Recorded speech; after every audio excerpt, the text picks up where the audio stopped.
Happy 2021! The world's still shit outside, so why not take this opportunity to catch up on some reading? This is Legend of the 10 Elemental Masters by Nick Smith, aka Ulillillia. Now, if you don't know who Ulillillia is, well, I'm not going to explain it here, because there's too much to go into. There's plenty about him out on the internet if you want to know what his deal is, but one of his notable accomplishments was writing this book, and actually a second lesser-known book as well, but never mind that for now. Reading from the back, Nick Smith, aka Ulillillia, writes a captivating story with many unexpected turns, based on the concept of RPGs, role-playing games. He follows Knuckles, a powerful, spell-casting wizard, as he investigates a mystery of supernatural proportion. A powerful evil presence seeks after the elemental masters. Knuckles tracks the Force's every move as he works on fulfilling his greatest dream. It is unknown what evil act the Force has planned.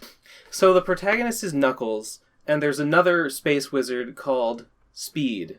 And they are apparently not based on Sonic the Hedgehog and Knuckles, allegedly.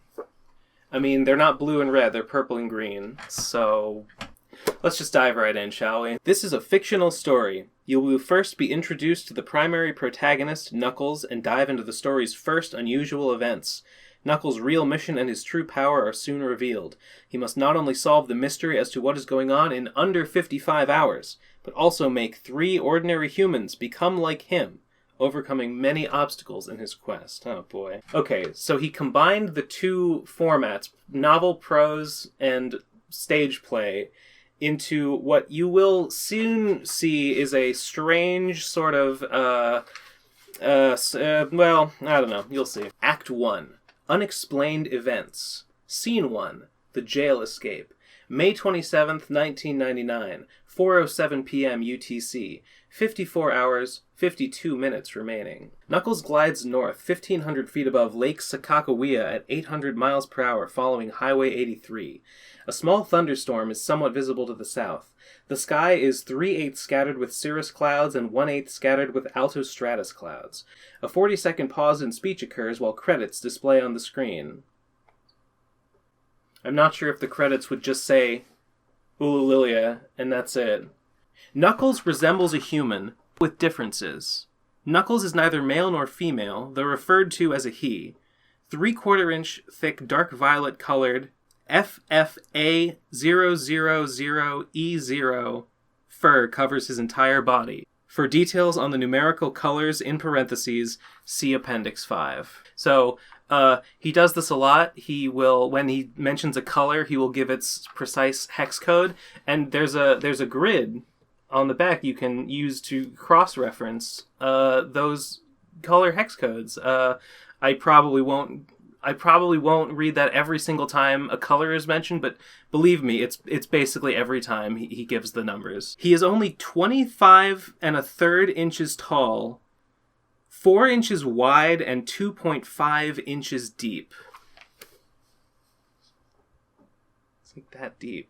Knuckles gets his name from his large hands, 40% bigger than a human his size would have. 40% bigger. So like a reflective, glittery, greenish haze 1/2 millimeter across borders his pupil. Knuckles has no nose and a mouth 2/3 as big. Every other aspect of his is that of what a human would have for his size.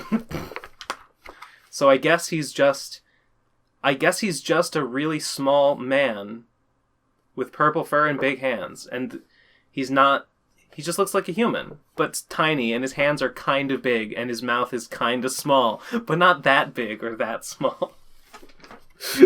He's just a little man. No nose, I guess. That's something. So Knuckles is gliding along a highway. When characters glide, they are almost like airplanes. The diagram above illustrates this very well. There it is. Gliding, braking. And you go left, right, up, down. Okay, so you just kind of like a board, like Superman, and you just... Sounds fun. When Knuckles narrates, he sounds louder and clearer than normal. In addition, when Knuckles speaks, he doesn't move his mouth. This is due to a special ability. He can be speaking to a crowd of 100, but allow only 70 of those to hear him, with the other 30 completely unaware he is saying anything. So he's got Andalite thought speak. That's pretty cool. He has almost no emotions, so his voice is often quite monotonous. Okay, well, we'll see about that. Knuckles narrator. Hi, I'm Knuckles. That's me you see gliding at 800 miles per hour. This is the story of my life, and I'll never forget it. I'm from Corona, not Earth, though I've been on Earth for almost 3 Earth years. I'm 314 Earth years old, and thanks to spells and special abilities, I can live almost indefinitely. I came to Earth sensing something bad to occur in about 55 hours, though I've been sensing more immediate events beforehand. This was the first such event that I felt was the start of the story. Okay, so that was Knuckles narrating, and then we go immediately to Knuckles talking to himself, I guess. I'm sensing something going on at Minot Air Force Base, but it's still a few minutes before it'll happen. Normally, I'd be using the teleport spell. You know, I've always had the dream of making 3 ordinary, apparently weak humans become more like me with numerous special abilities. Let's see. 1 second pause. I'll toss on 3 glides for starters, but I'll need others for it to take effect. 2 second pause. Good to go. Now to gain the AP for it. 1 second pause. I'm getting close. AP stands for ability points. Ability points are a common element used in RPGs. So Knuckles is here because he's sensing something's going to happen, and it turns out that a guy is escaping from jail. So Knuckles casts Glue 4 on him. A spell with no effects, of which prevents the escapee from changing his position. A gray 4 immobilize pops out, bouncing like ball 3 times. These pop-ups very closely resemble that of the Tahoma font, at a font size 160 in boldface, but 90% as wide, extending a half-inch back. Gray pop-ups indicate the addition or intensification of a status effect. Appendix 4 explains more about these pop-ups and their meaning and behavior. The spell system is explained in Appendix 3. Oh god, okay. When something takes damage, there's a red number pop-up. Blue means a critical hit. White, super critical. Green is HP recovery. Gray, status effect. Gold, SP recovery. SP is MP, basically. Black is MP lost. This doesn't fucking matter. It's like a Final Fantasy where if you cast a spell, it goes on them, and if you do a summon, like time stops and like a cutscene plays. That's what he means. This diagram shows how human characters cast spells. There it is. There it is. If you're interested, it's basically charge up. No, you charge up, focus. But it's like, but Knuckles is so fast. He can do it. He does it in like nanoseconds. So he doesn't even seem to move. Okay, Knuckles teleports the escapee back into jail. Then he just jumps off the building and flies away again. That was effortless. Next up, it's getting to Eric Ramstad Middle School. Scene 2, A Sphere of Fire. Time to crack into one of these summit gridlocks. Things are about to get serious.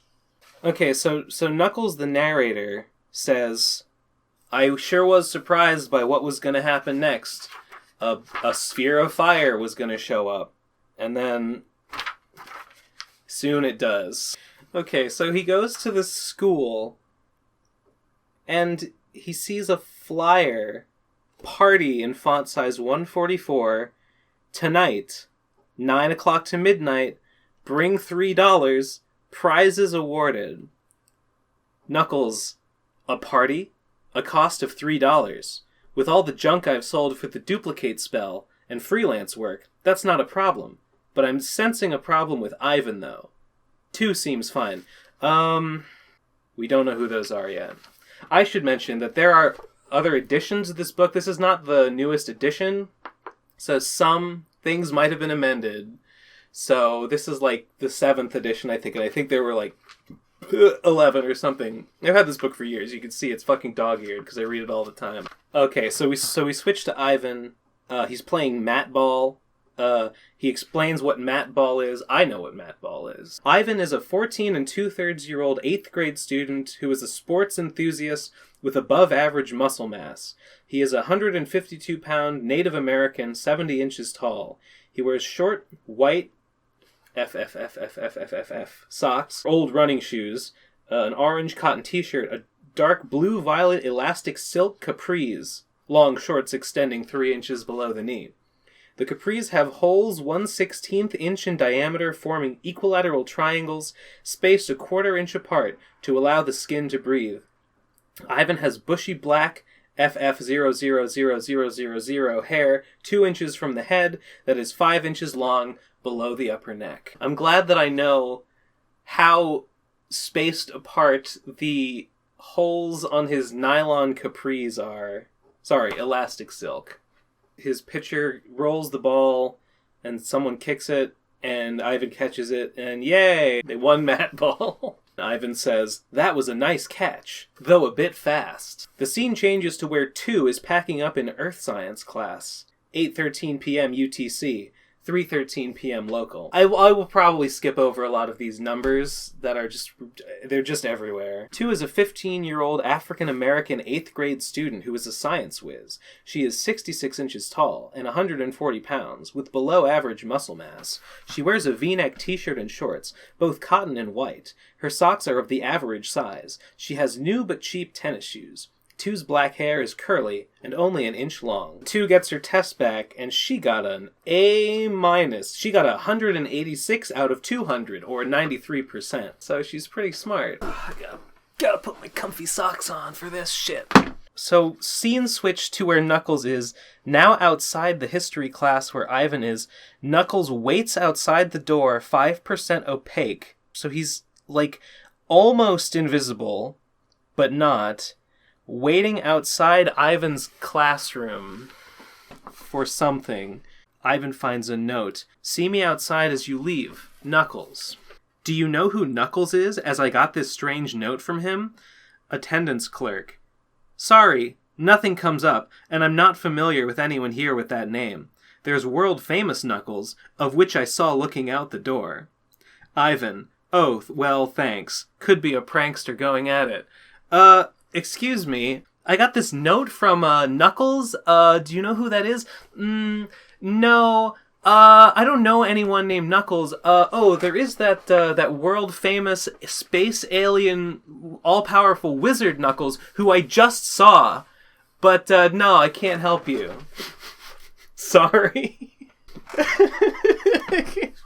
Who could it be? Okay, so, whatever. A ball of fire bursts out of the ground. It's on the school grounds, on the soccer field or whatever. Knuckles casts Scan on the monster, revealing its stats. "Wow, I haven't seen stats like these for decades. It's still simple though. A Lavalent. Interesting name." Knuckles casts Ultimate Freeze 6 on both the monster and all fires. For the spell effects of the Ultimate Freeze series, time stops. The scene, except the monster, grass on fire, and the tree, fades to black completely with Knuckles in the Release SP state upon starting. A faint, very flat, ring-shaped blue cyan haze borders the area. The ring is micrometers thin, 4 inches wide, but has an outside diameter of about 700 feet. The ring shrinks, accelerating inward like an object being drawn toward a planet gravitationally. When the ring shrinks to being only 20 feet in diameter in 2 seconds, it becomes fully opaque. At a foot in diameter, 2 seconds into the shrinking effect, at 160 miles per hour at that time, it expands out at a constant 200 miles per hour with a gigantic ice crystal forming. The ring fades away within 1 second while it spreads outward. The ice crystal resembles that of a quartz crystal. There are 13 protrusions joining at a common center. There are 8 in the outer ring pointing 30 degrees upwards, spaced 45 degrees apart, 4 in the middle ring pointing 60 degrees upwards, 90 degrees apart between that of the outer crystals, and the other pointing straight up in the center. Each protrusion is a rectangular box. A 4-sided pyramid with 45-degree slopes caps it. After a 1-second pause, 11 more ice crystals, each 95% as big on a side, appear inside the previous one in the same spot a third of a second apart from each other. As the ice crystals form, a blue cyan ring forms and spreads out from it, but at a slower speed relative to the crystal size, and the same fade duration. A 2-second pause occurs. All ice crystals explode, sending numerous ice shards resembling glass shards 400 miles per hour. A ring spreads out at 500 miles per hour, taking 2 seconds to fade away. After 2 seconds, the ice shards fade away in 1 second. A 1 second pause occurs. Then the scene fades back to normal, with time resuming after fully returning to normal. The monster fades away in 1 second, and the fires are gone. The grass and tree are now rock hard. The buildings, students, and other objects are left alone as if nothing happened.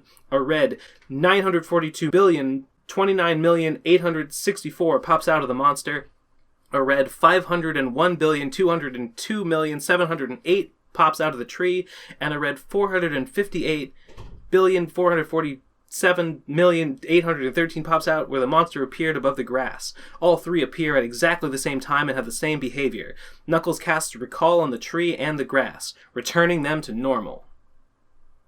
Wow. What a journey that was. It seems strange that the... This isn't even anyone's voice. This is just the author commenting that something he wrote seems weird. It seems strange that the monster took a lot of damage. Take note that the monster is weak against ice, meaning that base damage is doubled. Appendix 2 explains this in further detail. I suspect that Ulillillia may have actually taken Knuckles' stats, taken his spell formulas, and, done calculations on them to calculate exactly what numbers the pop-ups would be and how much damage is. I believe that he isn't just winging it here. So the earth science teacher sees all this and says, "You've really got power. That's truly amazing how you can do that and so quickly. Do you have earth elemental spells?" So the earth science teacher just loves earth, stones, and jewels. He's like a dwarf. Scene 3. It's party time. 45 hours, 1 minute remaining. Knuckles, narrator. The last time I saw anything with even close to that much HP was during the Great War a few decades ago. While I wasn't sensing anything but minor things, I took on the role of a policeman patrolling the streets high up. I lost track of time dealing with a brawl, and I abruptly headed towards Ivan's house for the party. Knuckles loves cops. Knuckles stopped that guy escaping from jail. Knuckles will just go around enforcing laws in his spare time. Ivan. Knuckles, what are you doing here? Knuckles. You wanted to go to the party, right? Ivan. Yes, but I can't. No money, nor transportation. Want to go there at the speed of light? Ivan. Man, that's fast. Sure, why not? Knuckles. You might feel a bit disoriented due to the sudden place change. It is a weakness of the human mind, conflicting senses, and not a fault with the spell. Don't fucking pin this on my precious spells, human. Awesome. So what about the admission fee they charge? The $3, you know? That's not a problem either. Thanks to the duplicate spell to make endless copies of products like fancy ruby-lined desks, toys, computers, refrigerators, and various other items, money isn't a problem for me. Plus, I get paid from the various jobs I do, like police work and peace negotiations. I'll give you $5 for admission and for soda. Don't worry, I fucking own the entire world economy, so here's $5. Oh, God. Knuckles digs into his chest. He basically just reaches in, grabs the item he's after, and pulls it out with the object completely unaltered. Is that a Sonic thing? Is that a thing Sonic does? Or is it just like a furry thing, like any animal character? I've seen that before, I don't know. He brings out a real $5 and a real $1 bill at the same time. 2 stands watching this. By the way, in the preface, he says that he named 2 because she's the second character. So that's her name. It's spelled T-U. I see that 2 is interested as well. My chest sort of functions as a bank, but more secure than anything humans have ever made. Knuckles hands the $5 bill to Ivan, and the 1 to 2, who already has $4. So 2 was just there. She didn't say anything. Knuckles is just... Here you go, kid. $5. Oh, this other kid is staring at me. Here's $1. Now we're friends. Knuckles. I'll be waiting in the cafeteria. Meet me there. State that this money is your allowance. And they pay the admission, and they get raffle tickets. Okay, now the stakes start to raise. And then he asks 2 if she saw the fireball monster on the news, and she says, nope, I was playing checkers with my mom. So he projects out like a mental hologram of it to show her, with the mind thoughts to visual spell. She was there, though.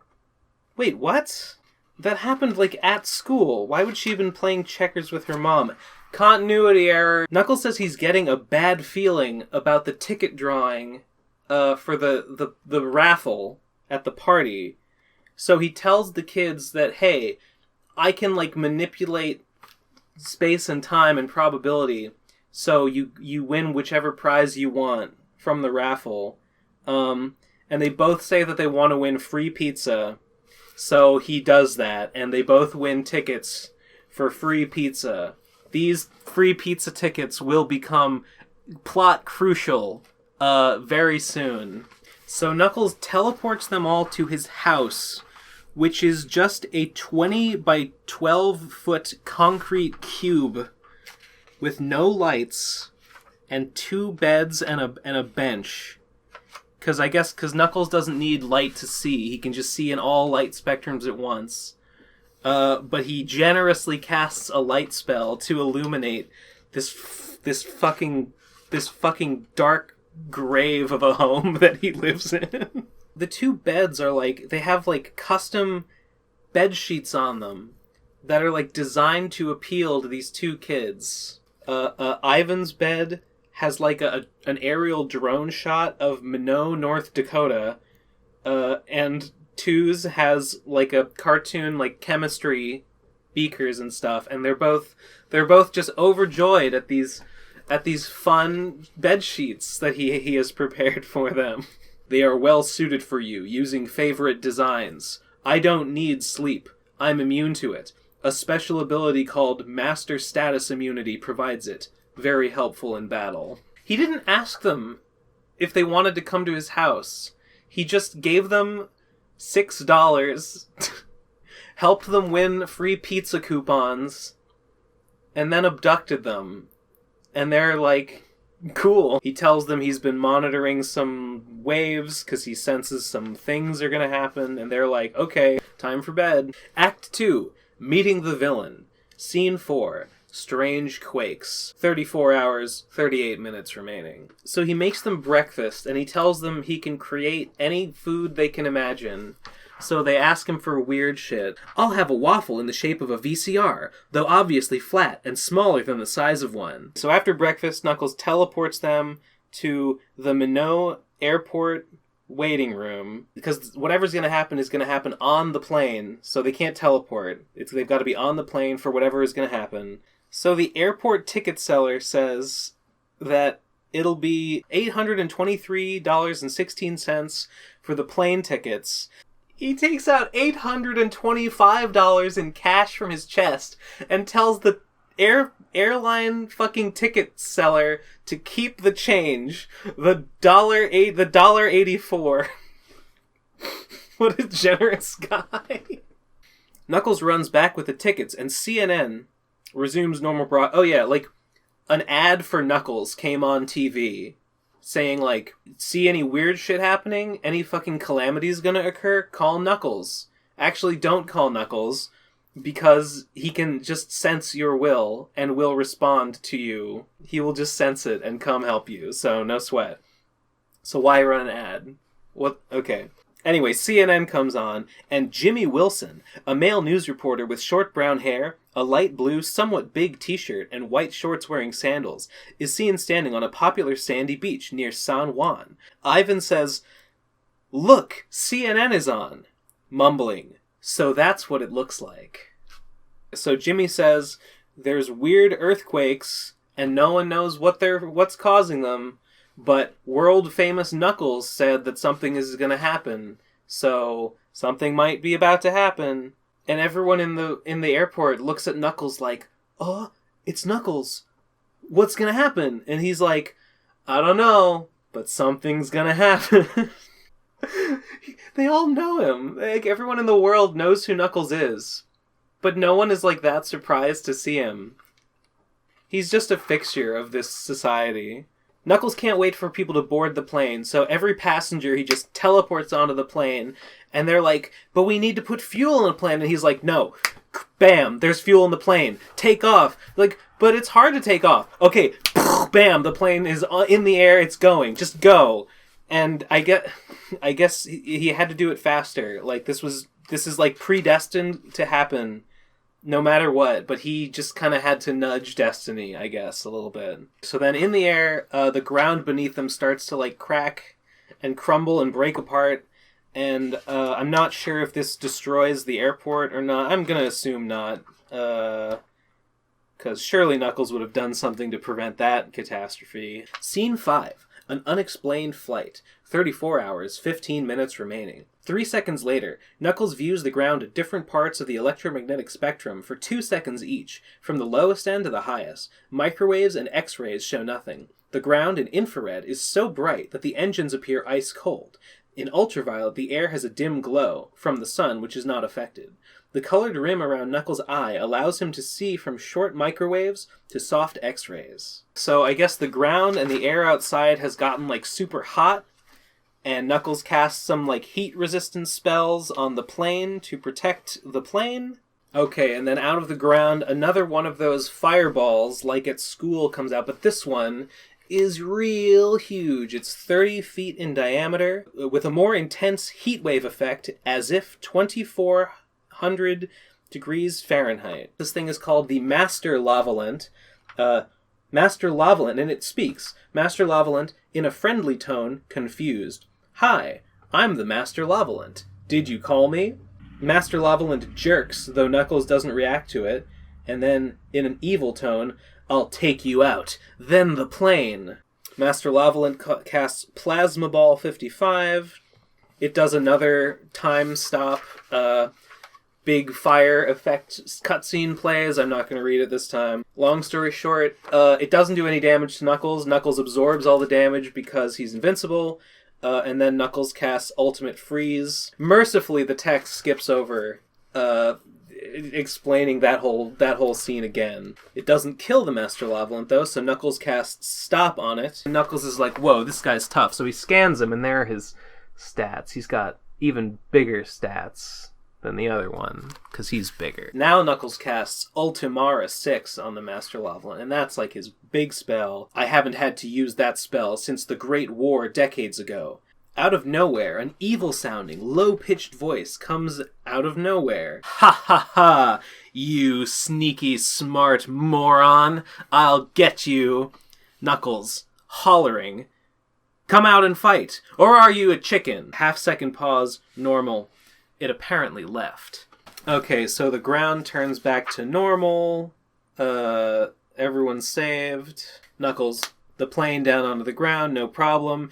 And then he tips the pilot $100. A happy ending. Scene 6. Knuckles, live. 33 hours, 56 minutes remaining. So Knuckles teleports to CNN reporter Jimmy Wilson and is like, Jimmy Wilson, you gotta put me on the TV right now. I got a big scoop for you. That's literally what he does. 2 seconds later, the TV shows Knuckles News Update. CNN reporter. We have breaking news from world-renowned Knuckles. Jimmy is there with him in Puerto Rico. Knuckles. The earthquakes you were reporting about earlier were not due to normal means. Rather, they were due to what appears to be a landmass breaking apart from the ocean bottom. A large one. But what I came to report was a very unusual event I just encountered while on a flight to Puerto Rico. I'll show you the details. And then he literally does mind thoughts to visual to project an image that just, plays out the chapter we just read. He, shows on the news, I went to the airport, I saw the news of the earthquakes, I teleported onto the plane, we flew in the air, the ground turned hot, the Master Lavalent, and then he says, okay, that's it, don't fight these monsters, they're too powerful for humans, okay, bye. Act 3, the real mission. Scene 7, learning to glide. 33 hours, 41 minutes remaining.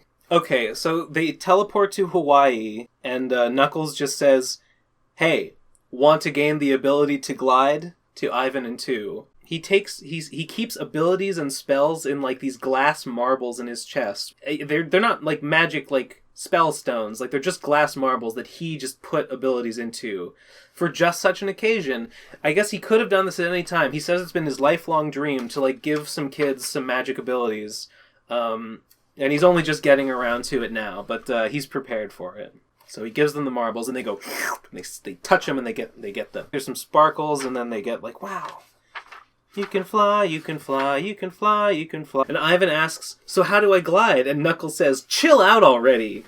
I'll give you a demonstration using my video projection spell. Like, just cool it, man, okay? I'll get around to it. I forgot to give you Jump 20, an ability that allows you to jump almost 15 feet high as you jump 20 miles per hour upwards. He doesn't use the marbles this time. He just transfer. He didn't even need the marbles. He just does it himself. He's like, okay, okay, now you got it.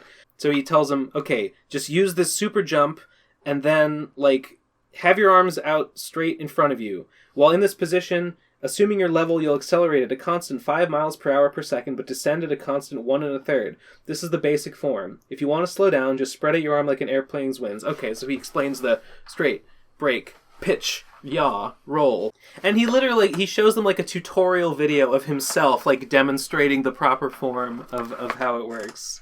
Okay, and then there's a scene where they try it out and they go over the ocean. So Knuckles explains that he can kind of sense the future by way of some like waveform thing, but he doesn't know what the waveforms mean unless he's seen a similar event before and can compare them to. So whatever is going to happen in 30-something hours, it's not like anything he's ever seen before, so he can't read the waveforms to say exactly what it'll be.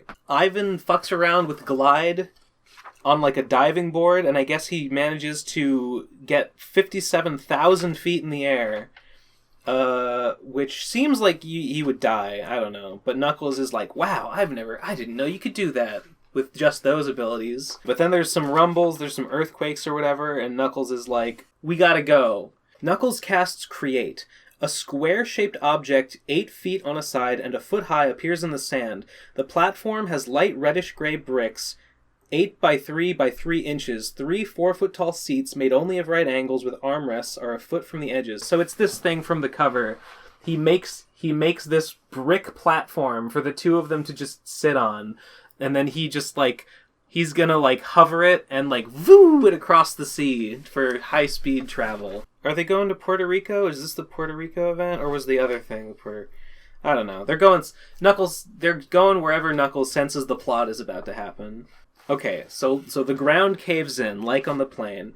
It is replaced by water of a strong blue color. Knuckles says it should be caving in any moment. It just did cave in. Suddenly, a monster like the Master Lavalent bursts out of the water straight down in a big splash, rising 400 miles per hour. It is entirely of water and is of the blue color of the water below. FF5080F. This is the Master Lavalent. Not the Lavalent, but the Lavalent. It's the water version. These are the elemental masters, by the way. They're literally just big balls of an element. That's what they are. And I guess there's 10 of them. Knuckles. A water one, indeed. Evil force. Get them or you'll die. Knuckles. Huh? That voice again. And it's threatening someone. Evil force. Get them now. Master Lavalent. Scared. What for? They're good. Evil force. I said get them or you'll die. Now. Master Lavalent. Is Mega Flood 55 okay? Evil force. Anything to get rid of them. Knuckles. Is that monster friendly? What could it mean? So, okay, this is really fucked up, actually. So Master Lavalent casts Mega Flood 55 on Knuckles and Ivan, and 2. And time stops, and there's a big tsunami that crashes into them, and they all take... Well, Knuckles gets healed, because he absorbs everything. But Ivan and 2 get red pop-ups, 1.06414 E to the 13. And then it says they fall over like rag dolls. So they just got murdered. They literally just died. Knuckles casts Life Cure on Ivan and 2. Time stops again, and the scene fades 3/4 of the way to black. 2 yellow angels, emitting white light at 500 lumens, appear 5 feet above Ivan's and 2's highest point with a wand. Blue sparkles appear, behaving the same way as that of ability transfers with a density of 10 per square foot. A green, fatal, and 1 pops out when the sparkles start fading away. They just died. The giant tsunami just crushed them, killing them instantly, and Knuckles just in the next second is like, and just 2 life spells, and I guess they just get back up like, woo! No, they don't mention that this just happened. None of them seem that bugged about it. Yeah, they don't say anything. They don't even remark upon the fact that they literally just died. It's just not that big a deal. Evil Force. I'm beginning to hate that pink idiot. Evil Force casts Ultimara 3 on Knuckles, but he's immune. What the? Immune to that?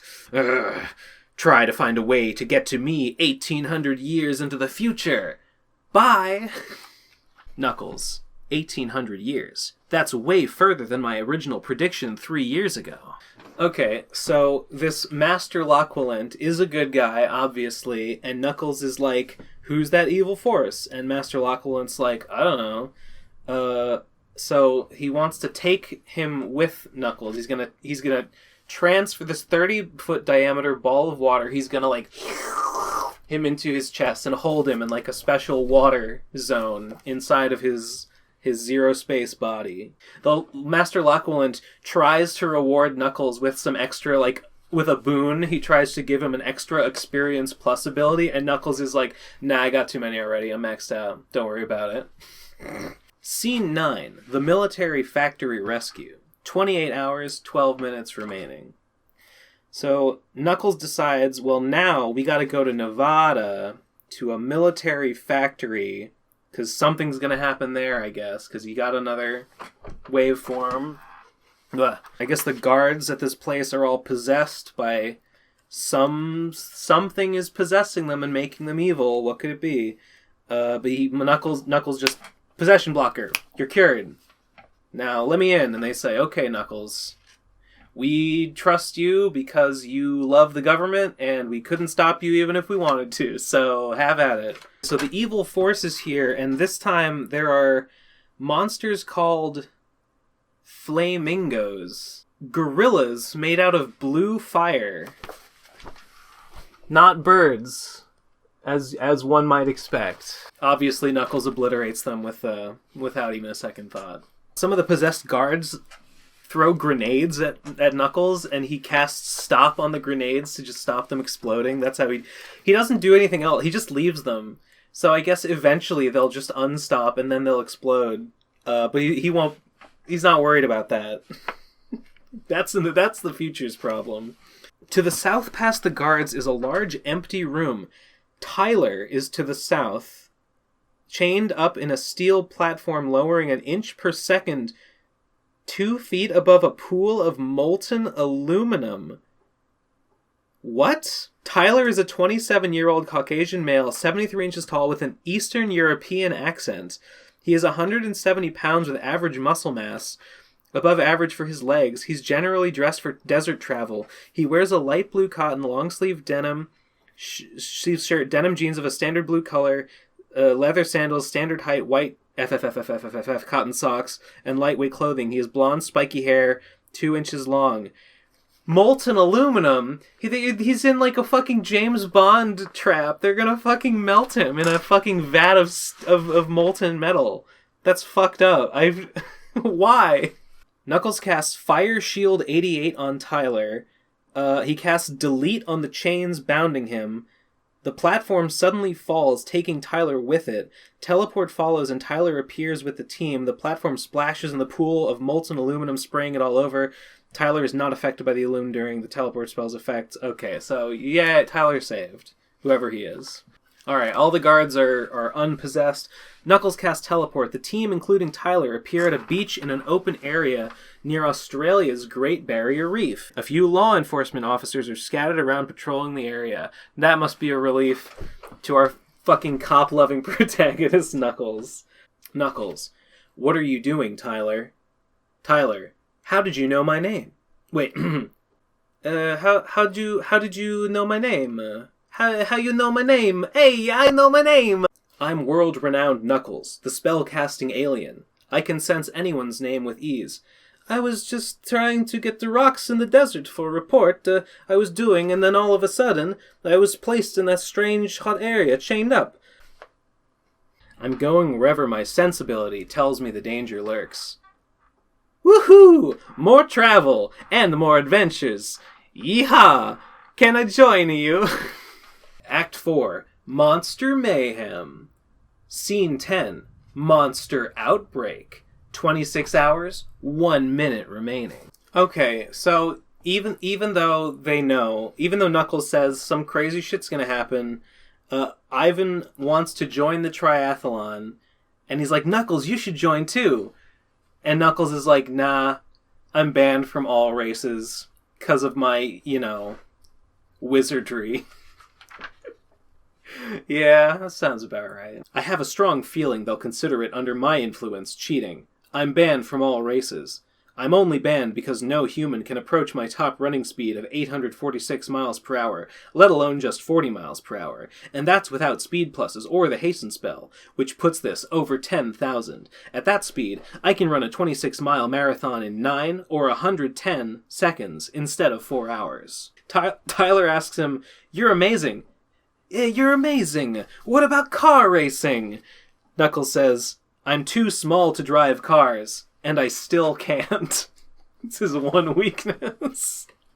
Okay, race operator announces into the megaphone, "The race will begin in 1 minute. It begins with a 3-kilometer run along the beach, then a 5-kilometer bike ride along the streets. At the end, you'll see a flag. Swim 1 kilometer out to a waiting ship. The first to arrive wins. The winner will receive a $10,000 prize. Please get to your starting line." And Knuckles says, "Sorry, I'm gonna have to postpone that race for 5 minutes because all of a sudden some more fucking element ball monsters show up, and these ones are Lampalents, and they are made of electricity. They're made of sparks of electricity. Oh wait, oh no, there's more. The evil force says, 'You are a skilled caster, but try figuring this one out. Come out and fight.' And then 153 monsters of various types burst out of the ground. Okay, here we go. Lacalents, Lachalents are 20% opaque ice, clear ice balls. Laracalents look like sandstone with distinct layers. Lachemalents are a 60% opaque green slime. I like those ones. The light blue Laralents are hard to see. Lalitalents are all white. Gray Lagravalents bend light around them without drawing anything in. And Knuckles casts Hypernova 9 on them, and they all die. By the way, this might be a good time to check out Appendix 1, which explains the elements in this universe. Fire is for anything above 50 degrees Celsius, such as lava, fires, and boiling water. The symbol is a flame. Ice is the opposite of fire and refers to anything below 0 degrees Celsius, 32 degrees Fahrenheit, such as snow, liquid nitrogen, or dry ice. The symbol is a snowflake. Electric is for energy and electricity and includes anything mechanical and lightning bolts. The symbol is a lightning bolt. Earth involves solids. It is sometimes refers to hardness, 6 or above on Mohs scale. The symbol is of rocks and mountains. Chemical involves chemistry, primarily chemical reactions and radiation. It sometimes refers to highly reactive substances. The symbol is a molecule of ammonia. Wind refers to gases, usually the atmosphere. It sometimes refers to friction. The symbol is of a tornado. Water is for liquids, sometimes for pressure above 150 kilopascals. The symbol is the ocean in a rainstorm. Light is anything good-natured, such as those who save lives or a friendly spirit. The symbol is of 2 white sparkles.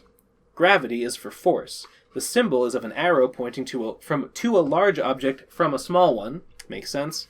Dark is anything evil-natured, such as demons, armed robbers, or murderers. The symbol is 2 black sparkles, so now you know. Scene 11, a large sphere of rock. I wonder what elemental master we might... So they teleport to a jungle near the Ganges River. It's in India, right? Knuckles casts Edit on the brick platform with the chairs to add a 3rd one for Tyler. Thoughtful. It's weird that 2 of them are 14 and the other one is just 27. Okay, they get on the platform. Knuckles says, "So now what?" And then the Master Lavalent bursts through the rocks below, going up at 400 miles per hour. It looks exactly like the Lavalent, so sandstone, remember, only like the other elemental masters, 30 feet in diameter instead. Evil Force. "Why, if it isn't the Master of Earth, you'll see an orchid-colored spell-casting dweebo above you. Defeat him and you'll live. If not, you'll die." Master Lavalent. "Who are you?" Evil Force. "I'm your new master." Knuckles. "New master?" Confused. Master Lavalent. "I don't need a master. I am a master. An elemental master. I'm the Master Lavalent." Master Lavalent continues. "They are good, not evil." Evil Force. "What did I just tell you? Defeat the orchid-colored thing and you'll live. Do it now!" Okay, so this time, before any fighting happens, Knuckles puts him in his chest, spares the Master Lavalent, puts him in, I guess, presumably not in the same water chamber as the Aqualent, because that's, I don't know. He's probably got his own. You got their own little zones in there, I assume. The Evil Force casts Hypernova on Knuckles. Of course, I haven't even gotten there, but I'm sure it doesn't work. Yep, he's immune. Okay. Evil Force says, "What are you not immune to?" Knuckles. "You're just wasting spell power. You also don't seem to know how to hit either." Evil Force. "I hate you. I'll find something for you. A nice treat." Knuckles. "I don't eat." Oh, he left. It actually says that. So when the Master Elementals burst out of the ground, they change the ground and they change the sky. It changes to this weird elemental zone, and then to go back, the elemental says they holler. It always says parentheses hollering. Lavalent land to normal, or Laqualent land to normal. And that's how it does it. And Knuckles figure out, okay, so when we change to an elemental version of Earth, I just have to yell, LeBlankalent land to normal, and then we go back. And that's how I do it. Okay, so Master Lavalent says, "Go to the top of Mount Everest, as that's where the Master Lavalent told me to tell you to go for 2 more. Okay, 2 more Master Elementals, so I guess the quest now is to gather up all the elemental masters and protect them from this force that's trying to compel them to do evil. Knuckles. "So the Master Lavalent did revive. Good. I defeated him not knowing that evil force was behind it. I was worried about that when I encountered the Master Lavalent." So he killed the Master Lavalent before, but I guess he's back. Sometimes you just come back from the dead. Scene 12. Everest Double Trouble. They get on the platform, they teleport to Mount Everest, the sky and the earth crack apart. It's Master Lavalent. And he says, "Lavalent land to normal." Master Lavalent says, "How did you guess that phrase?" Knuckles. "Patterns from the other masters." Nice. The ground caves in again. Ivan says, "Brr, it's cold." Master Lavalent appears. I don't get that name. I get Lampalent, like amp, like the unit of current. I don't get Lavalent. What is ice about Ka? I don't know. They don't even talk to the Lavalent. Evil Force is just like, "Freeze him!" And Knuckles is like, "Nope." And the Evil Force is frustrated and he says, "Fine, if you want it that way, you'll meet me in Amazonia. Bye." Okay, so they teleport back to his creepy concrete hole of a house. He makes a 3rd bed for Tyler. Wait, it's a brown quilt and a photo of the Grand Canyon's banded rocks is added in the southeast corner. And the beds are... Okay, so he has a Grand Canyon-themed bed sheets. That's nice. I'm sure a 27-year-old man is, Would hate to sleep in some unthemed bed sheets. Act 5. Flashback. Scene 13. Studying the clues. Okay, so Knuckles is going to be trying to do some research somehow to determine what Amazonia is. Okay, so Knuckles senses that a new island has just emerged in the frickin' Atlantic Ocean, and he once again teleports to Jimmy Wilson in the CNN newsroom and goes on TV and is like, don't go near that island. It's full of real tough monsters. There it is in the off Florida there in like the Bermuda Triangle. So a new island has emerged. Pretty neat. Scene 14, Knuckles' long history. 25 hours, 13 minutes remaining. So in the middle of all this, Ivan is like, you know, I've been wondering, Knuckles, how did you get so powerful? Why are you able to cast spells? What happened when you first came to Earth? You know, what's your backstory, Knuckles? I was born on June 13th, 1684, but not on Earth. I was born on a planet called Corona, timely name, in an area called Ramusi, in a state called Wametik. Corona, which is spelled with a K, is pronounced as Corona with a C, the sun's atmosphere seen during a solar eclipse. Yep, that's what it means and nothing else. Ramusi is pronounced as Ramusi and Wametik is pronounced as Uametik. Sorry, I fucked it up. Ivan, what is Corona like? How does it compare to Earth? Knuckles, Corona, to astronomers, orbits an F8 star 2,600 light years from Earth called Criscoma. And then he talks about astronomy. Corona gets more light than Earth, whatever. It's similar to Earth in many ways. It has more water coverage, a little smaller and less dense. But they got spells there. From space, they look about the same, only no ice caps, more forests, and significantly less pollution than Earth, since we don't cut down trees, or be careless. Yeah. That's what's causing global warming. Carelessness. We live like animals do on Earth, but without hunting or gathering. Spells take this role. How did you learn to cast spells? How do they work? Spells were around before I was born. Spells work by using a special form of energy. Lots of it. Have you heard of hauntings? The same energy ghosts use is also what I use. It's not necessarily matter turning into energy, knowing Einstein's formula, though this does play a role.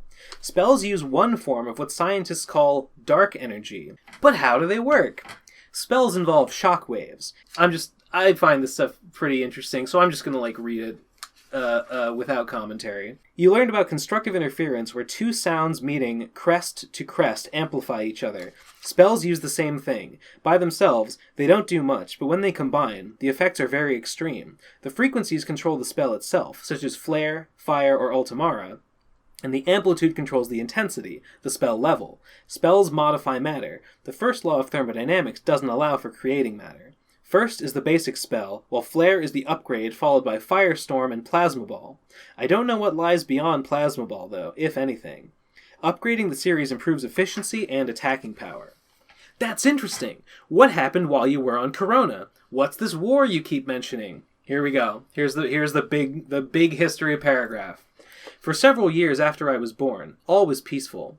By Earth year 1724, the Great War occurred due to a dispute between territories after a supervolcanic eruption. The war lasted 253 Earth years. After 7 years into the war, peace talks finally began making progress. After the 8th year into the war came, the peace agreements were nearly finished, but then, disaster. A group of powerful invaders from a nearby star came and waged war. This caused the Great War to last for well over 200 years. Speed, at first, was involved with most of the fighting, but the invaders just kept on coming. Since I was very skilled in battle, spellcasting, and abilities in general, though not statistically skilled, Speed saw me as his magic-based sidekick. I was on level 542 at the time this happened, if I recall. Speed was just over 10,000 at the time, far, far above me. He transferred a few abilities to me, and I got involved with many more battles. I focused heavily towards support and resistance rather than being on the offensive side. Within just a day after getting his ability transferred, I passed the 1,000 level mark and continued to battle ever more powerful enemies. Speed and I were both going crazy with defending our only home planet. Days turned into months. I began learning the Ultimara spell, taking a week to learn it. I also began learning the slot-expensive Max Defense ability. Months turned into years. 6 years into battle, I passed the 8,000 mark for the level, and with so much experience needed for a level up, I was slowing down. Years turned into decades. 89 years after the invasion, I finally learned the Max Defense ability, which made me immune to everything, so Speed or the natives didn't have to keep reviving me. Decades turned into centuries. After a long 245 Earth years since the invasion, all the invaders were defeated and no more came. I was finally relieved of battle. I was at the level I'm currently at the time. Speed only gained 900 levels. Then, having obtained such a massive level for numerous abilities, I was aware of many things going on I never knew about. I sensed something strange going on around another very distant star I later knew was the sun, Sol. Wanting to gain more levels, I figured I'd attempt to look into that. I got Speed to take me there. So that's how he came to Earth. There was a war, and he fought in it, and he got really a ton of experience points. And then he was like, I want even more experience points. I sense something's going to happen on Earth. Let's go. And then they did. And he hasn't leveled up since.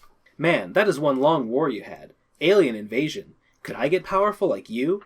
With what you humans basically do, you won't live long enough to even get to level 500, let alone into the thousands. It can happen, though. 438 is the highest I've seen so far. An old athlete. Tyler. A question. Why can't we see those pop-up numbers? Knuckles. How does he know about them if he can't see them? It's an ability called View Damage. Very useful if you're into battles. Red, blue, and if you're into them, like if it's your hobby.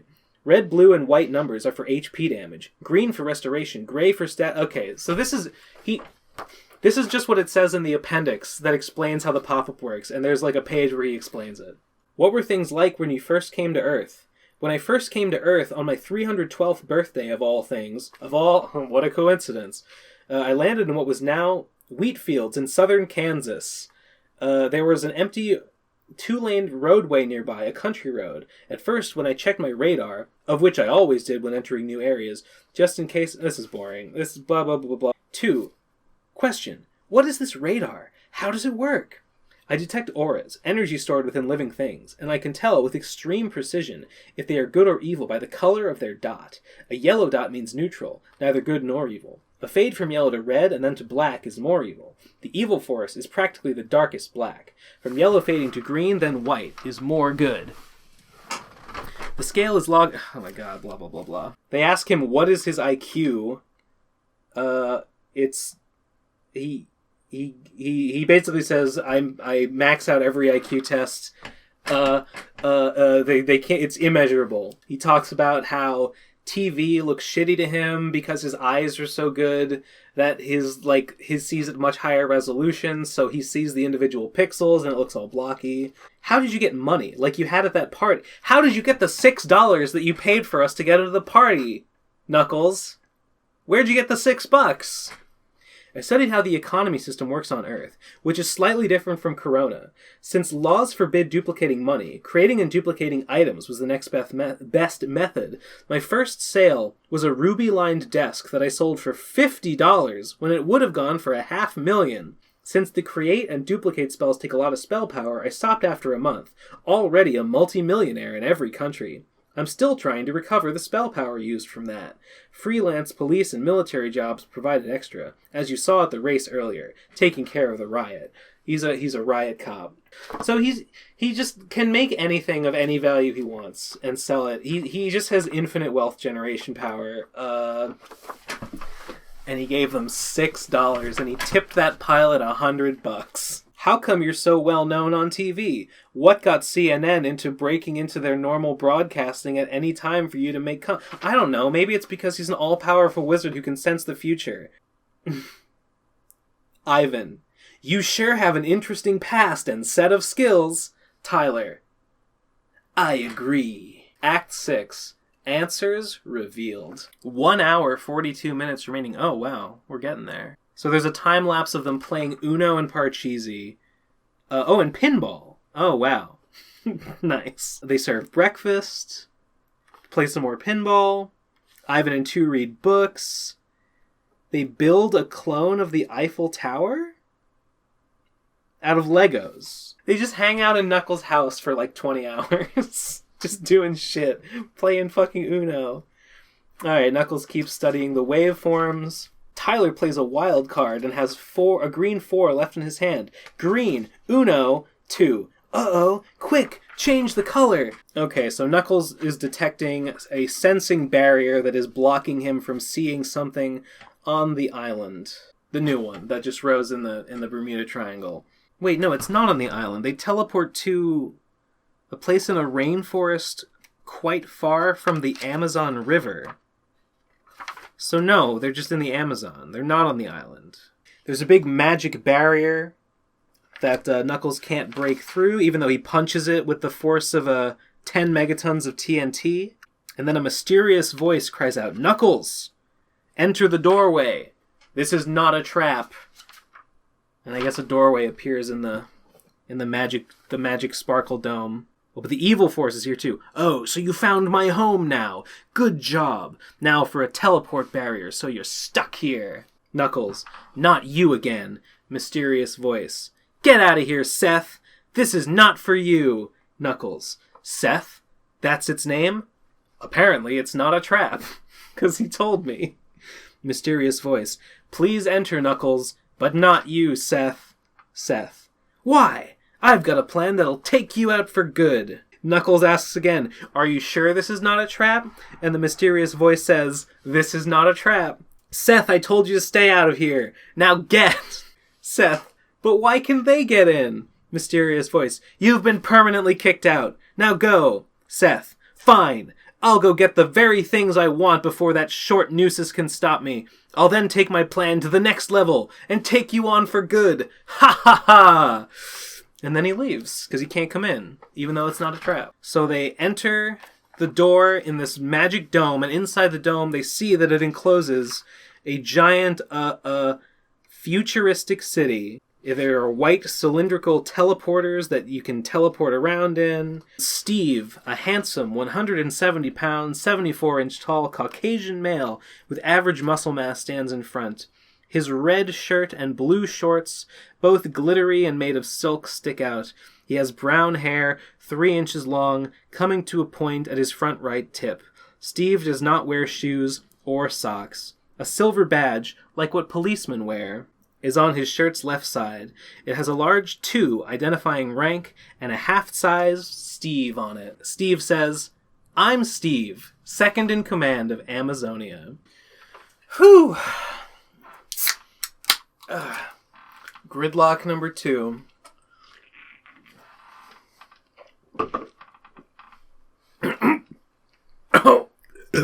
It burns. It hurts a little bit. Okay, so Amazonia is this future city under this unpenetrable sensing barrier, and Steve is here. Thank God for Steve. And they go to a teleporter, and Steve takes them to a library. Scene 16, the library. 1 hour, 34 minutes remaining. So Steve goes to this library's public computer and says, "Seth King." The monitor displays something resembling Wikipedia's format, only more futuristic. There is a white flat background with black text scattered around giving details about Seth King with a 3D image of what he looks like. It rotates in full, every 4 seconds, as if running around him in circles, while he stands perfectly still. I know what it means for a 3D image to rotate, Nick. Seth King wears everything in black. FF000000. He wears a half-inch thick black cape going down to a foot above the ground, a bit big for his size. Black boots, a black straw hat a foot tall, a black cotton t-shirt, and black-dyed denim jeans. Seth King is a white male standing 74 inches tall with short black hair. A straw hat a foot high, like a cone, like a wizard's hat? So Steve explains, Seth King is a master criminal of Amazonia. He, sentenced to death, was recently kicked out for his crimes. Seth King was born on October 25th, 3758, making him 39 years old. He was born with unusual skills, particularly being very intelligent with problem-solving skills. Despite being physically weak, he joined fighting arenas for decades and continuously got more powerful. He soon found a way to prevent the anti-crime device from working, which worried Amazonia's highest level of authority. I'm a little perturbed by the anti-crime device. I don't know what that means. A chip in your brain, I assume. I hope.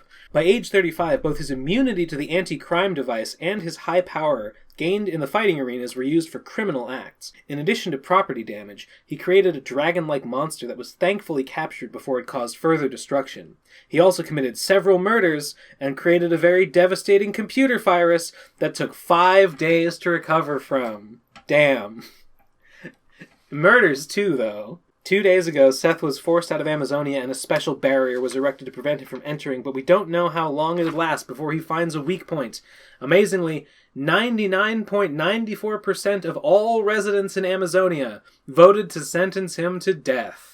After getting ejected from Amazonia, some say that he began to execute one of his grand plans, that of using legendary masters of the elements as a way to get back inside the city. Some say, but we don't, who knows? We soon heard of an alien on Earth from Corona that seemed to be the right stuff. The right stuff.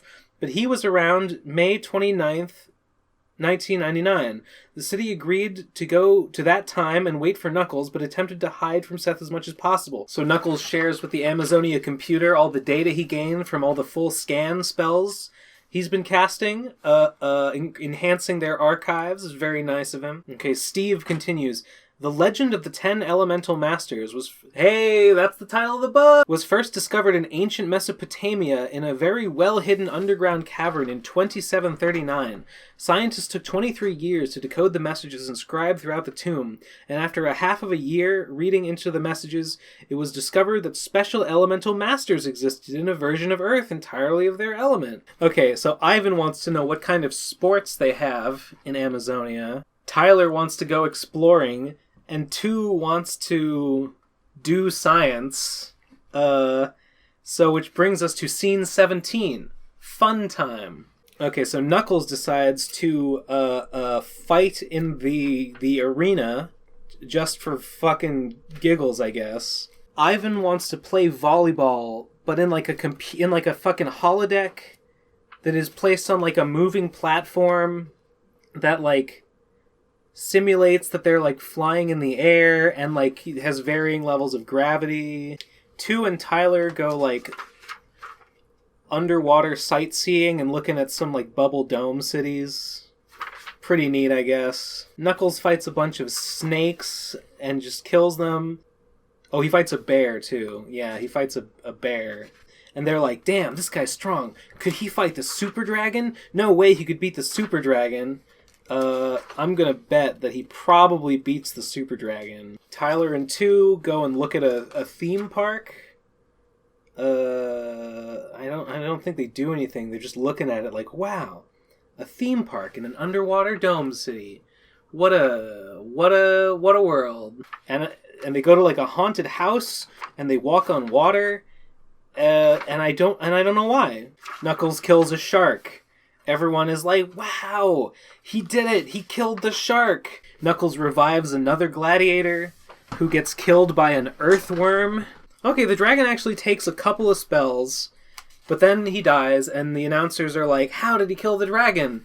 And then Knuckles painstakingly explains how spells work and how damage works. And he does the thing again where he does the mind thoughts to visual and is like, here's what happened in that battle you just saw me do. Act 7, Solving the Mystery. Scene 19, The Rescuer's Great Race. 1 hour, 34 minutes remaining. The team appears at the same location they entered the city from. Time flows again. Knuckles casts teleport and the team appears in Knuckles' unchanged house. The 3 humans return to playing Uno, but reshuffle all of the cards. My visit to Amazonia, though unexpected, answered numerous questions I had. One still lingered. If the evil force, now known as Seth King, was 1,800 years in the future, and time was to expire in less than 2 hours, how was I supposed to get to him? For now, I focused on saving the last few elemental masters. A race to save them started, but had a few problems, until I had unexpected help. Okay, Master Lavalent says, hey, the Master Lavalent is at the Pyramid of Giza. So he goes there, and again, Seth King is like, get him. And it doesn't work. And Master Lavalent says, now, go to a small village in Zimbabwe. Master Lavalent is there, my favorite one. The ground caves in, revealing an endless pool of green slime with a 15-foot visibility. It looks and behaves like Jell-O. Ew, slime. So fucking cool. Master Lavalent rises out of the slime, causing it to spray all over. Master Lavalent's one line in this book, shocked. Oh, thank you, Knuckles. You scared me for a bit there. Knuckles, sorry. I didn't mean to. Hollering. Lavalent land to normal. Oh, Master Lavalent is on the eastern side of Lagos, Nigeria. Okay, they go there, and the ground breaks, I guess, but they don't find the Master Lavalent. Oh no. A monkey wrench has been thrown into everything. Okay, so Master Lavalent, who seems to just know everything. I don't know why Lavalent knows so much more than the rest of them. But he says, it appears as if Seth King got here first. Let's go to the Master Lavalent. He's on that new continent, on a mountain peak near his weird house. I guess the new continent is Atlantis. So Atlantis is the new landmass that has arrived. All of Atlantis is a bare rock. There are no life forms outside the occasional dead, decaying deep sea creature. Gross. Okay, so they go to a mountain, and the ground caves in, and they're in what's basically like a heaven. It's all like sky and clouds and light, and Knuckles says, nice scene. It's, in a sense, heavenly. It's just saying, yeah, it's like I'm there. Master Lavalent is so lame. Apparently, he's not like made of light, he's just a pure white orb. I assume he's like, it's not white like a surface. He's got to be like white, like it's just like no... Like, it's like looking at a black hole, like no surface at all, but it's white. Which is kind of neat. I don't know. But still, it's weird that it's, like, not... It doesn't say that he, like, emits light. He's just white. Oh, but Seth King's voice says, in a child's bullying form, singing, I got the Lavalent, na-na-na-na-na. Knuckles, how dare you? You aren't getting the last one. Okay, the point is, they don't get the Ladarkalent... Okay, whatever. He's got most of the master elemental masters, and I guess he goes back home to his dungeon, and Ivan's like, I want to use those coupons I got at the party for pizza. I'm hungry. I told you they'd be coming back. This brings us to scene 20, a pizza break. So Seth King has successfully obtained 2 of the 10 elemental masters, and Knuckles knows that they must go and confront him on his creepy house in... I think it's on Atlantis. But Ivan's hungry. And by God, Knuckles manipulated fate to win those pizza coupons at the beginning of this tale. And despite being a multi-millionaire in every country in the world, Knuckles is not going to waste those coupons. We're going to go to fucking Pizza Shack, and we're going to use those coupons. We're going to get our value. So that's what they do. Then they discuss, like, do we want to sit at a booth or at a table? I think they pick a booth. Ivan likes either Mountain Dew or Mellow Yellow. Tyler likes either Sprite or 7-Up. And 2 says, I want what you get when 2 atoms of hydrogen covalently bond with 1 of oxygen. That is water. And then later she says, oh, no frozen water. Ice with my water, please. Unbelievable. I can't believe how annoying she is. So Ivan wants plain cheese pizza thin crust because he's a vegetarian. Tyler wants thin crust pepperoni. I don't know why Tyler thinks he's entitled to any of this pizza. He didn't win the rigged raffle. 2 says also wants pepperoni. Oh wait, split it half cheese, half pepperoni. And Knuckles is like, guys, I've got it. Basically, have 1 pizza cheese only and the other pepperoni. 2 will get 1/3 of each, while the others get 2/3 of their type. That way, it's fairly split and easier to make. I'll pay for the second pizza, drinks, and the extra topping. He can make desks encrusted with rubies that sell for $1 million anytime he wants.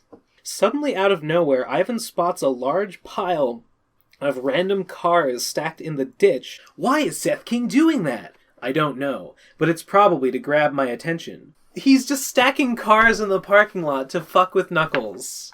And Knuckles is like, that asshole. So then two burglars come in wearing ski masks, armed with baseball bats. They try to rob the store, and Knuckles casts Immobilize on them and teleports them to jail. And the waitress is just like, thanks. And then they serve them the pizza. Oh, God. Oh, my God. Another waiter just falls over and dies. And a gray 3 cardiac arrest pop-up comes out of him and floats up. And Knuckles says, "Stop it, Seth King." And Knuckles casts Heal 11 on the fallen waiter. And he's healed.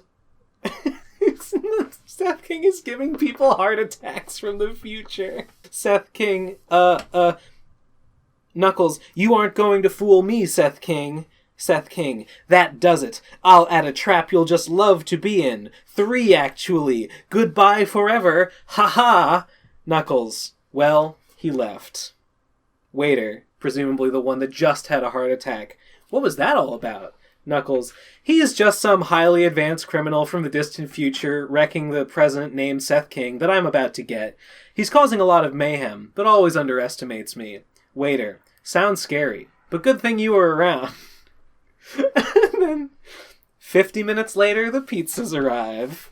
He particularly notes a pile of napkins with soaked up grease on them from fat by Ivan, an inch tall, is on a plate. This is a reference to one of Ulillillia's most famous idiosyncrasies, which is that when he wanted to lose weight, he didn't stop eating pizza.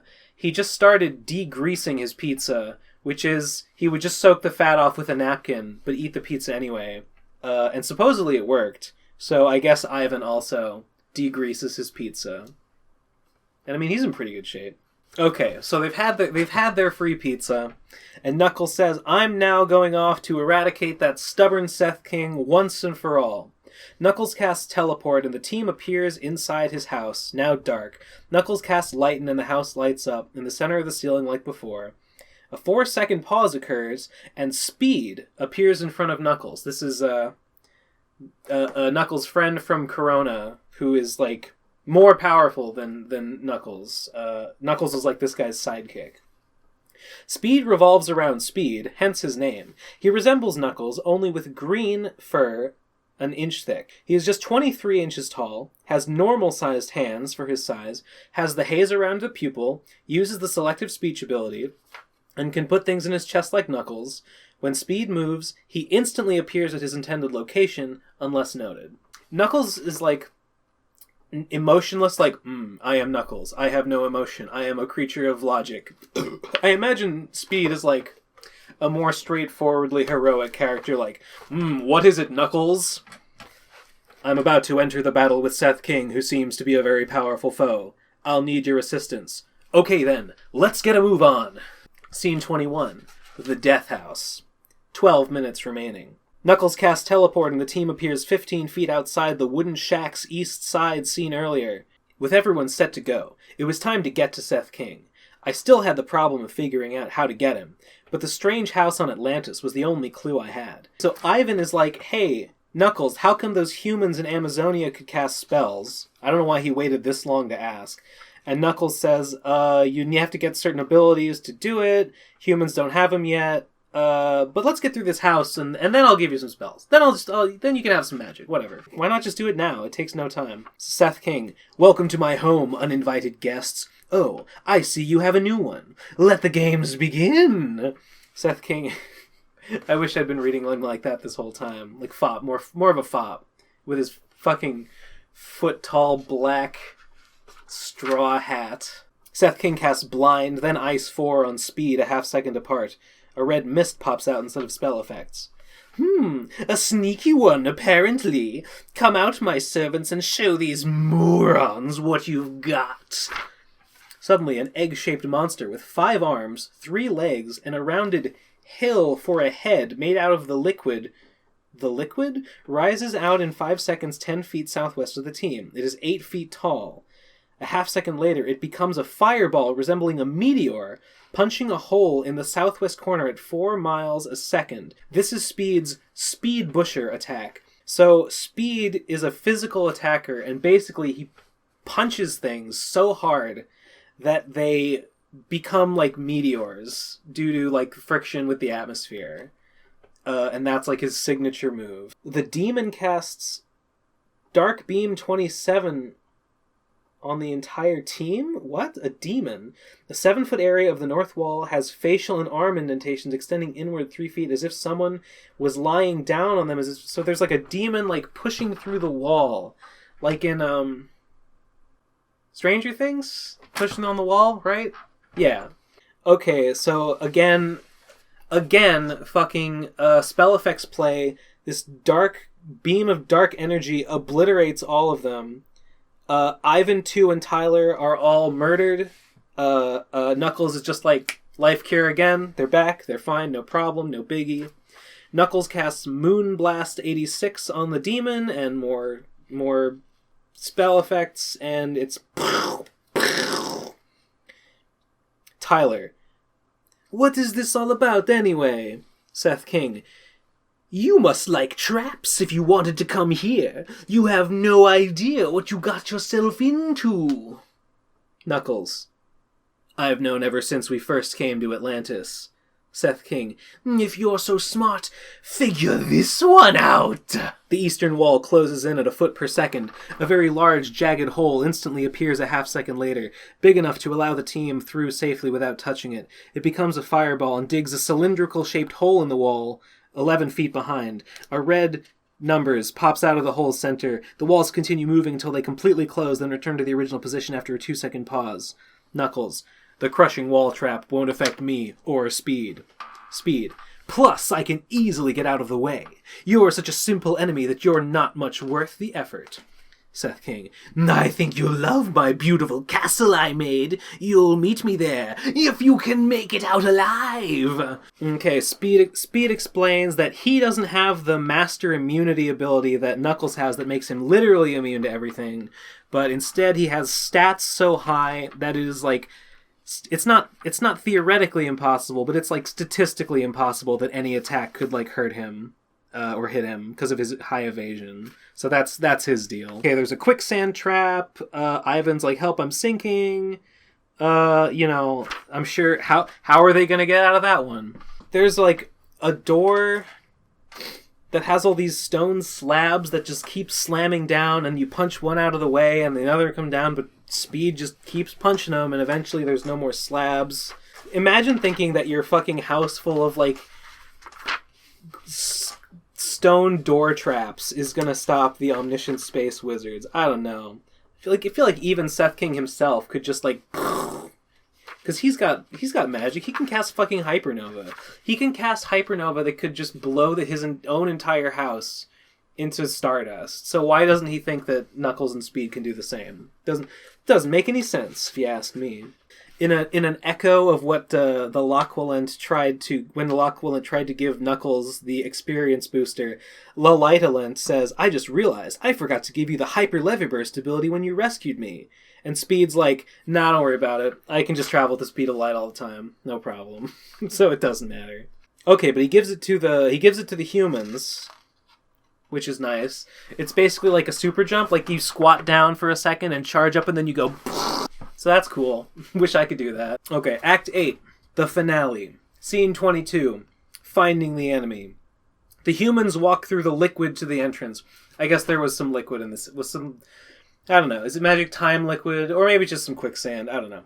When out, the team goes to where the stairs are, which are in ruins. Speed disappears. The team steps over the fragments from the busted slabs. They jump up to get up the stairs, then follow the path used to enter the house in reverse. Outside, the world is scary and evil-looking. Fires, pointy black bent metallic fences 3 to 5 feet tall, lava, and a few evil spirits are scattered about.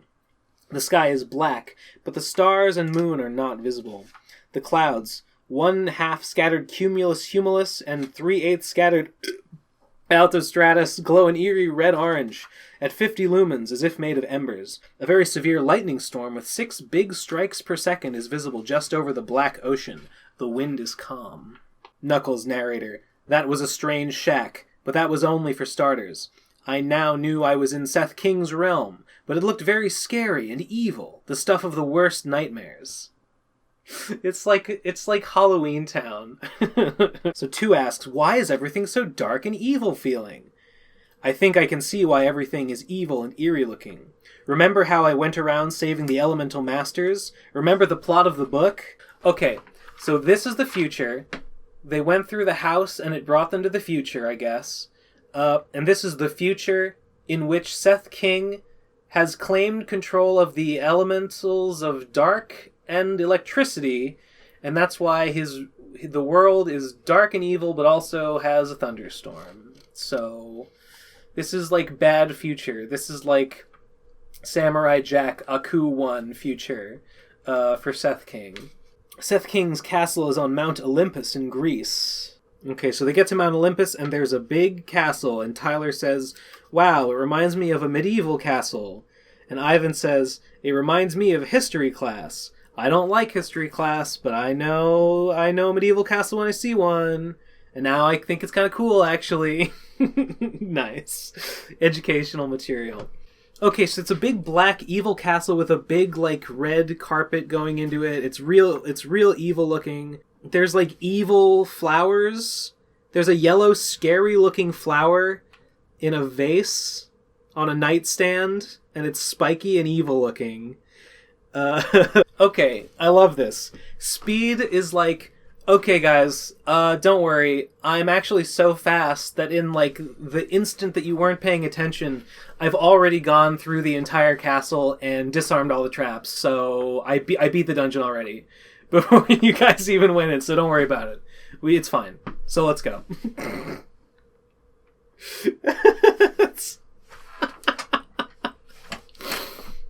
If you were doing like a drinking game of like drink every time the Coronites just undercut the challenge and destroy the tension by just like, that would be when you down the entire rest of the bottle. Okay, but Ivan's like, wait, no, what about the spells? You said you were going to give us spells. And Knuckles like, oh yeah, okay. Sure, I guess you can have some spells. So he takes out the marbles and he gives them 10 basic attacking spells. Fire, ice, lightning, earth, acid rain, gust, water, light, gravitate, and blaster. I left out dark, as that's attacking using the power of evil, and it has almost no effect. Gives them light cure, heal, spell power draw, energy management, status management, and view damage. So, you know, your basic spell Space Wizard starter kit. The book started with him being like, it's always been my dream to take some regular humans and make them get them started on the road to being a spell man like me. And it took him he could have done this at any time, but they were just like, hey, what about the spells? And he's like, oh yeah, I forgot. Oh, here you go. Okay, they're like, try to do, like, wait, I do this to gather the energy, and then I go this, and I shoot the power, and he's like, no, you're fucking up here. It's like this, okay. And they cast a couple spells, and they're bad at it, and their stats are low, and it doesn't do any damage, and it misses, but he's like, you'll figure it out. Okay, there's another pool of magic liquid, which I guess, I don't know what it does, but Knuckles just carries them over it. No problem. He just walks on the water. He just walks over it, because he can do that. Oh, no, he sinks in a little bit. Oh, yeah, the liquid wasn't as dense as he thought. Oh, no. The tension. Okay, I think it's like non-Newtonian fluid, where, like, if you hit it, it hardens, so you can, like, run across it. I kind of think that this is just... Ulillillia thinks non-Newtonian fluids are cool, and he just wanted to put a section in where they have to, like, figure out how to walk across a non-Newtonian fluid. Okay, there's an evil spirit that's like, hey, don't come in, this is Seth King's territory, and Knuckles just blows it away. Scene 23, the final secrets. Okay, so they all levy burst. They're just like walking in mud. Aren't they in a castle? I guess it's another trap room. There's mud. And Speed is like, oh, there's one more trap, but it's easy. Don't worry about it. And you know what? He's right. Knuckles, narrator. Having reached Seth King's domain and dodged his thoughtful traps, the battle was about to begin. I was eager to use Ultimara 6 on him, to eradicate him for good. Ooh. But will he get to? I'm betting yes. Okay, so the door to his, throne room, I guess, is locked, but Speed just speed bushers the door and turns it into a meteor. Wait a minute! He literally punches the door so hard that it becomes a meteor and rockets back into Seth King and smashes into him and deals him, a huge amount of damage. And Seth King is like, ouch! So we finally meet! Do you like my castle? He's just gonna pretend that didn't happen. He's just gonna be like, okay, do over. Let's just stick to the script. So he says, do you like my castle? And Knuckles says, bye! And he casts Ultimara 6. Oh! But he doesn't disappear. And a red immune pops out. What's this? And then Speed, I guess, tries to speed busher Seth King, and it deals him a shit ton of damage, but he doesn't die, and he doesn't become a fireball. So this is not working. Okay, so the scene fades to space. I guess Seth King just teleports them all into space. And Knuckles gives oxygen shields to the humans, of course, so they don't die. Although even if they did, it wouldn't matter. And they cast scan on each other. So here's both their stats. Now we know. Seth King is... Knuckles is level 9,218. Seth King is level 6,174. But Seth King's got error for his HP. So he's glitched or something. Oh, and there's Speed, in case you're curious. Speed's got some stats. Can you even read that? I don't know, it doesn't matter. Speed is level 11,058, so yowza. Seth King takes out a bow and arrow and shoots Knuckles. No, he shoots Speed. But I mean, of course you can't shoot Speed with a bow and arrow. He moves at the speed of light. So Knuckles asks him, why did you cause destruction and mayhem in Amazonia? And Seth King is like, I just wanted to own it. Wait, I was turned down by a pretty lady? I wanted to control Amazonia. I ran for mayor, but was turned down by a pretty lady who did. I assume he means he lost the election to a pretty lady. Knuckles tells him, you are skilled at problem solving from what I saw in the library, but not geared towards being mayor. It seems like you're also limited in many other regards, so mayor is not a job for you. You'd be good at construction. Ooh. Burn! Burn, Seth King. Why don't you get a blue-collar job, you schmuck? Speed says, I'm, in a way, mayor of my planet. I don't just watch over everyone or travel around the world. I also must defend it from alien invaders. When the Great War struck, I had to focus on fighting them off, and it took well over 200 years to do so, until all of them were defeated or fled. I've since closely watched over everyone on my planet, and also investigated stars within 100 light-years of our home. So, it's not easy. I didn't experience Amazonia, he helpfully adds at the end. And Seth says, but I could do that if I was just elected. If you could just elect me mayor, you guys. And he says, but now you kicked me out, so now I need the Elemental Masters to get back. And Knuckles is like, nah, you were sentenced to death. And Seth King is like, death?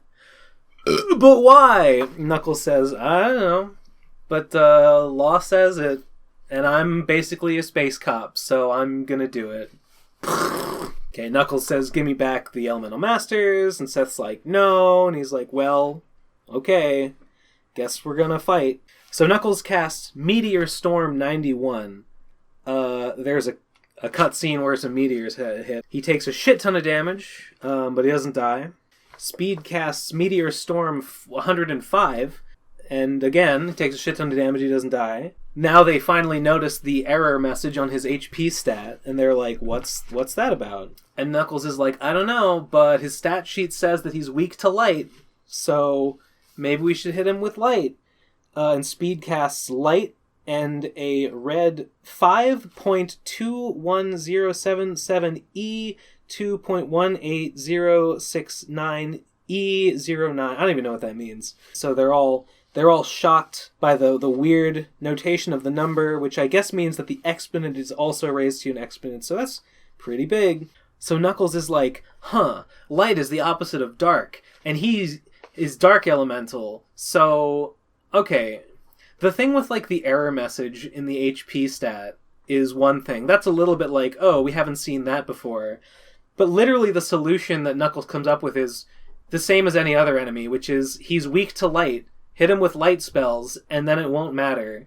And that's what they do. Knuckles uses Moonblast 82, Speed uses Moonblast 104, and the humans use light. Okay, this is really funny. Knuckles deals 8 point... Basically, Knuckles and Speed do these absurd numbers. Ivan deals mist, Tyler deals mist, 2 deals mist. So all the humans do it, but they don't even hit him. Okay, so Seth King starts to emit bright light of 2,000 lumens. 2 says, what's going on? Knuckles, I think he's defeated. Speed, yes, he's defeated. Get ready to run, though. They were in space, but they come back from space. They just fade back to normal. It was literally like a final boss battle where just, like, fighting Safer Sephiroth at the end of Final Fantasy VII. They're just in, like, space for some reason. That's just where you fight the final boss, I guess. So Seth King is exploding here on this castle in Mount Olympus, and the Master Lavalent and the Master Lavalent come out, and Knuckles... Okay, Speed basically just rockets them out, and the castle starts breaking. It it starts imploding, and Seth is like, and there's a huge blue shockwave.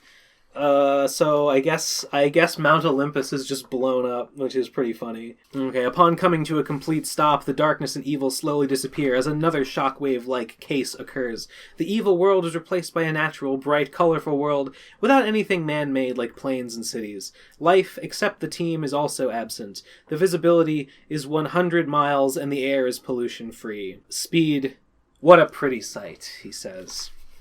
Scene 24. Finishing the mission. Knuckles, narrator. With Seth King history, I needed to return the Elemental Masters to where they belong. That Seth King battle was weird and unique. I saw damage values I never saw before. ERR showing up in full scan stats, and what happened when he was defeated. Fortunately, however, I copied his brain's memory contents as we spoke together. Speed has a backup, but had to leave. He just did that. I downloaded his brain while we were talking, just in case. Okay, and now, Knuckles finally asks the Elemental Masters, okay, so I know to get back from your elemental worlds, I say, Lavalent land to normal, but how do I get to them? And they're just like, oh, you just say, land to fire. You say, Lavalent land to fire. And Master Lavalent's like, yes, but you need to holler. You must holler for it to work. No yelling. Only hollering. But anyway, he goes through the Lavalent, land to fire, Lavalent, land to ice, etc., etc., Larakalent, land to earth, Lachemelent, land to chemical. Oh, Knuckles wishes the Master Lachemelent, take good care now, and Master Lachemelent, my slimy boy, says, you too, and goes away forever. He sends them all back. He sends them all back to where they came from. Be free now. Big 30-foot balls. It turns out that Ladarkalent is not evil. Even though Dark is the element of evil. Ladarkalent is good. He was just confused. He was just kidnapped also. I guess Seth King just got him first or whatever. Oh, well, Darkland she's telling his backstory. As the story goes, I was doing my usual things, whatever a giant orb of darkness does, when some strange being suddenly entered and cast Stop 5 on me. I didn't know who it was. It was May 27th, 1999 at 1549 UTC. The next thing I knew, I was in some gloomy brick castle at an unknown location. I saw someone there, and he forced me to make a potion to make him have an infinite number of hit points, impossible by laws of physics. But he made me do it. It was impossible, but he just made me do it, so I did it. And it worked. He'd cast light elemental spells on me as I refused. They hurt, so I gave him as much as I could. He drank it, becoming pure energy. And the next thing I saw was you in my elemental world. Wow. So that's how it happened. Of course. Knuckles, I think Seth King might have killed you and used you for his power. Oh my god. Master Lavalent says, what happened in the aftermath since I supposedly died and the time you revived me? And then there's like a full page of Knuckles just explaining everything that happened in the book we just read, starting with the guy breaking out of jail. Yeah, he cast Time Warp to come back to present day. He can just do that. So he could have just cast Time Warp to go 1800 years into the future at the very beginning, and it would have ended up the exact same. And Master Lavalent hears everything you just heard, viewer. He's heard the same story you've heard, and his response is, that seems hard to do all that. Thanks for saving and reviving me from that down-in-the-dump Seth King. He should belong in the sun's core. Knuckles, he absorbs fire, so that won't work. Nice seeing you, and I'll look forward to your assistance whenever I need it. What a nice guy. Master Lavalent is just a real swell fellow. Speed's gotta go, so he says, well, I gotta get back to Corona and watch over it. Call me when you need me again. I have to go now. My planet needs me. Scene 25, returning home. 5-second pause occurs. Knuckles casts teleport. The team appears in a forest in Italy. It is night, the sky is clear, and the full moon shines brightly. Amazonia's domes glitter. Dome apostrophe S. Typo! A crowd of thousands cheering Knuckles line the arena. The mayor, a pretty short female. Oh, it's that pretty woman that beat Seth King in the election. All our favorite characters. Elizabeth, Josh, Chris, Sandy, and Hector. I think some of those were guys who fought in the arena. Knuckles narrator. With all the elemental masters returned and the Master Lavalent and Lavalent safe as well, my mission was complete. Having visited Amazonia earlier, I knew I wanted to return. The fighting arena seemed like a great place to gain levels. Everyone liked it there. Upon entering, however, I saw a huge cheering crowd and even met the mayor, Seth King mentioned. It's really annoying. I'm only mentioning it now, but like, the book will describe a scene, and then Knuckles will narrate the scene and just say what the thing just said. This has happened over and over, and I don't know why I haven't mentioned it till now, but it's a theme. Okay, they're all like, wow, what an adventure. You saved the city. Would you show us all your adventures and what happened when we kicked Seth King out of my city? Oh god, is he gonna do it? Is he gonna cast Mind Thoughts to visual? No, he casts Mind Thoughts to storage device. The scene from the beginning of the story where Knuckles glides over the land 1,500 feet above Lake Sakakawea at 800 miles per hour appears, but is still. Everyone gets seated around the table. They're gonna end I forgot this. They're all gathering around with getting their popcorn ready to like, oh, let's watch this fucking movie of the book we just read. It's time for us to experience the legend of the 10 elemental masters. It all comes full circle. Knuckles, are you ready? I've added narration to my story at certain points. Rachel, I'm ready. Steve, I'm ready too. Let her run. Suddenly, time stops. A 1-second pause occurs. The scene backs away. The 3D monitor shows the scene at the moment time stopped as if someone was watching this all along without realizing it. We just watched the thing that he put... This book is where he put the Mind Thoughts to storage device. Wow! Who could have seen that coming? That's so good and cheesy. Oof.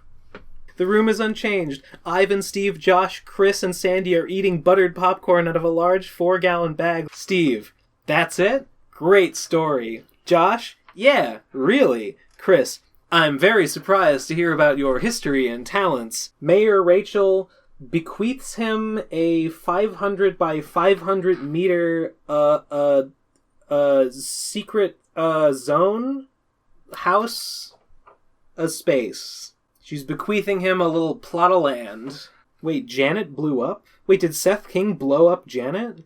Is that what they were looking at? Oh, whatever. Who cares? Okay, so Knuckles says he wants to go to the arena and fight some more. He wants to get some more levels. Knuckles casts teleport. He appears alone by the fighting arena seen earlier. The camera points straight down 8 feet above the ground and continuously accelerates upward at 5 miles per second. Knuckles enter the building a second layer. Text appears on the screen in 5 groups. The first group states, Knuckles continuously battles in the fighting arena, but the staff needed 13,492 years before they found something at his level. It would be another 2,482 years when Knuckles surpasses Speed's level. The second group states, Ivan gets involved with... Okay, so this is the Where Are They Now? What music would play? The Days of Our Lives, or that's not a song. Time of Your Life plays while we see all this narration. Ivan gets involved with sports and becomes a professional at both mat ball and volleyball. He becomes a professional mat ball player. His full control over learning abilities makes him tower over everyone else, easily beating the masters 200 levels below them.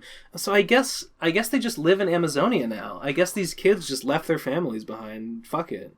2, with her dream of being a science teacher, uses the adventure simulators to do just that. She often throws big parties that everyone has fun with. 2 continued to explore the city's underside and used her scientific skills to help with city development and reconstruction. The fourth group states, Tyler began to study the rocks in Amazonia's underside to help the city's development and reconstruction. He occasionally went into the fighting arenas and worked his way up to the master level in 120 years.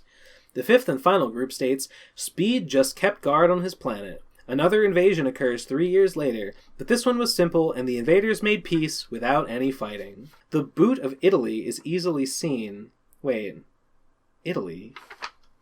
Is Amazonia in Italy? The curve from a 180-mile radius is clearly visible. Flat Earthers blown the fuck out. It gives a sense as to how big Amazonia really is. After the fade, the ending credits show. The end, I guess. Alright, so we got another appendix that we didn't look at here. Alright, well there's Appendix 2 explains the stats, but whatever. They work pretty much how you'd expect they to work. Appendix 6 gives, like, formula lists that are, like, the rate of acceleration, linear and angular for, like, various motions while gliding. It's gliding related. Cool. Nice. So that's Legend of the 10 Elemental Masters. What a journey. What a story. Mark. Is it a great book? No. But I sure do like it.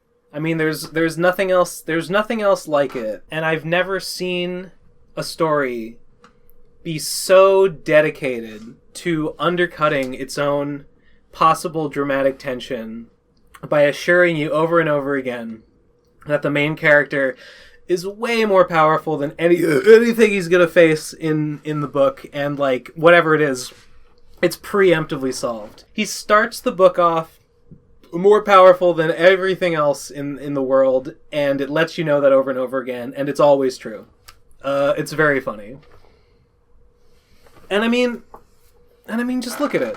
Just look at it. What a great little conversation starter piece.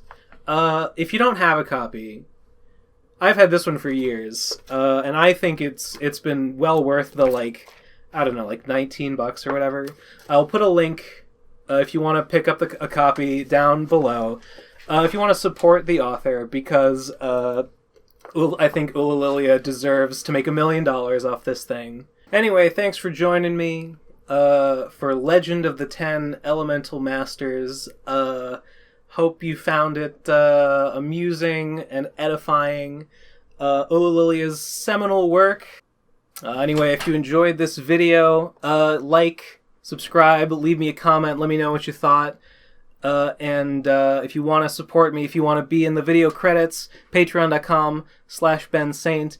And hey, if people like this one, I mean, he did write a second book, so I don't know. I don't know what we're gonna do about that.